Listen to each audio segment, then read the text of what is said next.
মেয়ের নাম কি? মেয়ের নাম নীলুফা ইয়াসমিন। কোথায় বিয়ে হয়েছে? বিয়ে হয়েছিল কোথায় যেন? তপন থানা মান্দাপাড়া। কি হয়েছে? কেন রাস্তা অবরোধ করছেন কেন? রাস্তা অবরোধ করেছি স্যার, আমার মেয়েকে বিষ খাইয়ে মেরে দিয়েছে, ওরা মেরে বিষ খাইয়ে দিয়ে মেরে ফেলে দিয়েছে। তবু তপন থানার প্রশাসন আমাদের কিছু করে দেয়নি। তোমার কি বলছে হসপিটাল, হসপিটালে কোনো আমার মেয়ের শাসন হয়নি। আমি ডাকছি ম্যাডাম, আমি ডাকছি নার্স, আমি ডাকছি স্যার নার্স, আমি ডাকছি ম্যাডাম, আমার মেয়ে খারাপ হয়ে গেছে, আমার মেয়ে অসুস্থ হয়ে গেছে, বলছে ভুলভাল বলতে দাও। আমার মেয়ের কোনো ট্রিটমেন্ট হয়নি স্যার।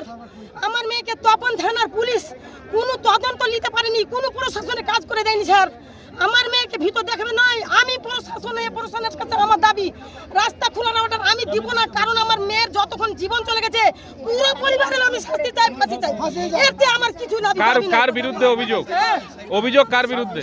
স্বামী শ্বশুর পরিবার পুরো, শ্বশুর শাশুড়ি স্বামী ওর সংসার আইসি বিরোধী স্যার। কতদিন আগে বিয়ে হয়েছিল? কতদিন আগে বিয়ে হয়েছিল? বিয়ে হয়েছে স্যার 1 বছর না 2 বছর হতে চলছে। শ্বশুরবাড়িতে মেয়েকে নির্মমভাবে মারধর করে মুখে বিষ ঢেলে হত্যার অভিযোগ স্বামী সহ শ্বশুরবাড়ির সদস্যদের বিরুদ্ধে। এই ঘটনার সঙ্গে জড়িত দোষীদের কঠোর শাস্তির দাবিতে বধূর মরদেহ জাতীয় সড়কে রেখে অবরোধ করে বিক্ষোভ বধূর পরিজন। রবিবার বিকেলে এমন ঘটনায় ব্যাপক উত্তেজনা ছড়ায় ইটাহারের কালুমাটিয়া এলাকায়।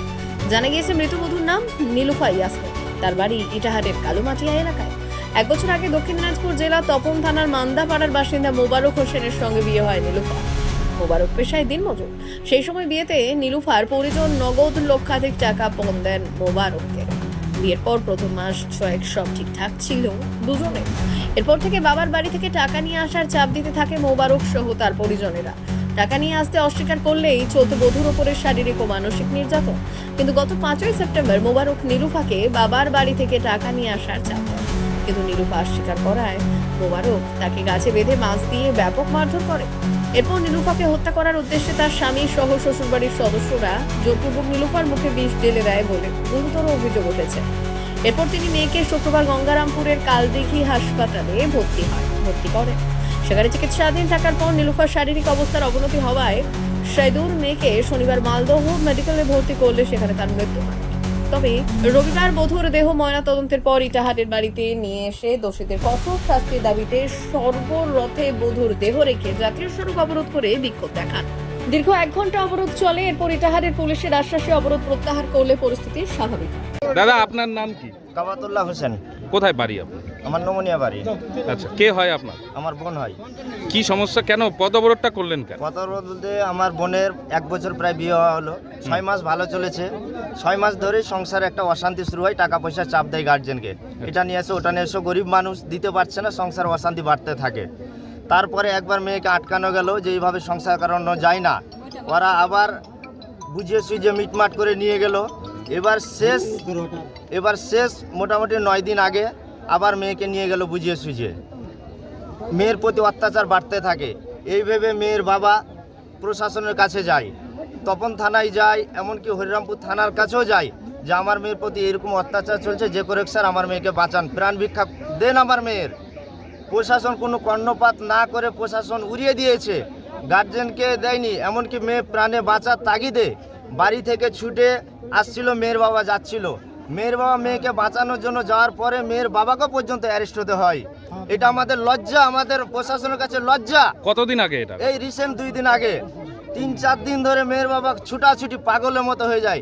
লাস্ট অবধি আমরা কালকে যখন আবার যাই কালদিঘি হসপিটালে মেয়ের সিরিয়াস অবস্থা, সেখান থেকে আমরা কোনো রকম ট্রান্সফার করে রেফার করে মালদা মেডিকেলে নিয়ে যেতে আমাদের বোন মৃত্যুবরণ করে। কেমন করে মেরেছে? মেরেছে ওখানে মেয়ের প্রতি গাছে বেঁধে হাতে যে পেয়ারার ডাল দিয়ে মেরেছে। স্বামী শ্বশুর শাশুড়ি এমনকি ওর আত্মীয় স্বজন যারা আছে সবাই এই জড়িত। ওর স্বামী কি বাড়িতেই ছিল? ওর স্বামী বাড়িতেই ছিল। সবাই মিলে মারধর করে মেরে ফেলার উদ্দেশ্যে এই যে বিষের ছবিও আছে আমাদের কাছে, কোন বিষ খাইয়েছে আমরা উদ্ধার করেছি, সেই বিষ পর্যন্ত জবরদস্তি মেয়েকে খাওয়ানো হয়েছে। খাওয়ানোর পরে মেয়েকে কোন রকম ওখানকার প্রশাসন জানতে পেরে হসপিটালে ভর্তি করে, সেখান থেকে মালদাতে নিয়ে গিয়ে মৃত্যুবরণ করে। জামাইয়ের নাম কি? জামাইয়ের নাম মোবারক হোসেন। ও কি করে? ওই কৃষিকাজ করে, ট্র্যাক্টর চালায়। আপনারা কি চাইছেন কি? আমরা চাইছি এই ঘটনাতে যারা পুরো জড়িত আছে তাদের কঠোর থেকে কঠোরতম শাস্তি চাইছি, এবং যারা আমার বোনকে হত্যা করেছে তাদের আমরা ফাঁসি, একটাই দাবি, তাদের আমরা ফাঁসি চাই। বিশেষ প্রতিবেদন, উত্তর বাংলার সংবাদ।